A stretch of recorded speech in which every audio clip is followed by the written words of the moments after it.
want to tell you a story. Peter's our new follow-up coordinator. He said he got a phone call on his cell phone, which we broadcast on our channel, and it was from a man, we'll call him Muhammad. And Muhammad said, I need to meet with you. Now, normally our guys would say, not a good idea.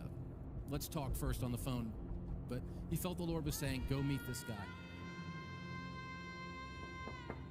He turned out to be what is called a prince of ISIS, someone that other ISIS members swear allegiance to, that they will die for.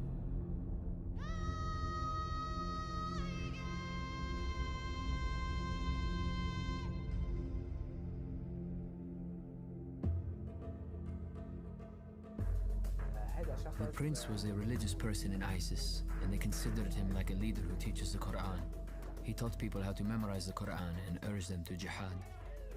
I grew up under radicalism. I was raised to take back Islam to the era of Muhammad, the era of power and conquests. We began to form groups to defend the country and Islam. One day, somebody asked me why I am a Muslim. I had no answer. I began to search in the Quran, Hadith, and Sunnah. I wanted to find proof and evidence that Allah exists and Islam is right. I found nothing. The prince heard that I evangelized to Muslims. He got my number and called saying that he wanted to meet and talk. I had a strange feeling that he was from ISIS and that he might try to kill me. But I had a peace inside that the Lord would protect me as he had a reason behind this encounter. So I set up an appointment knowing that he could try to kill me. When I went to Peter, I was scared, but I wanted to search for the truth. So he went and he met with Muhammad, and he said the Lord spoke to him in that moment. He said, be bold with him.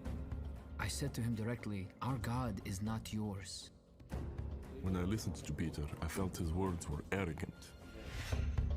His words had awakened Muhammad, the radical one. Because of my anger, for a moment, I forgot why I came to Peter.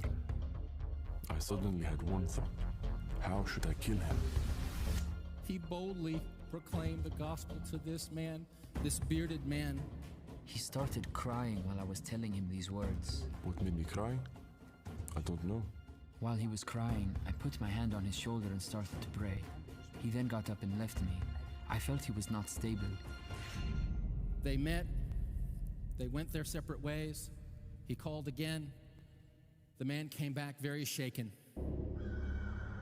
I had a dream. Peter came to me and gave me a white envelope dripping with blood. The blood had a good fragrance like musk or perfume. When I saw the blood, I was scared. Peter said to me, don't be afraid. Then I woke up.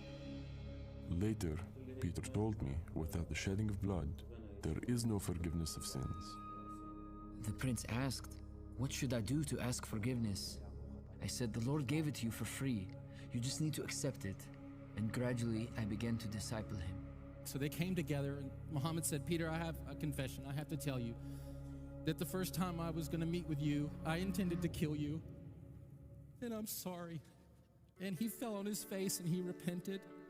I began to visit Peter regularly, and I saw love that didn't exist in Islam.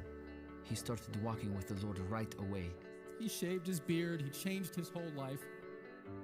Then he asked to be baptized. Once I got out of the water, I felt a victory and a joy I could not describe. He is conducting a Bible study for 3 Syrian people in his area. The true book, in my opinion, is the Bible. I found the truth in Jesus Christ. And because I have surrendered my life to the Lord, I am certain He will never forsake me.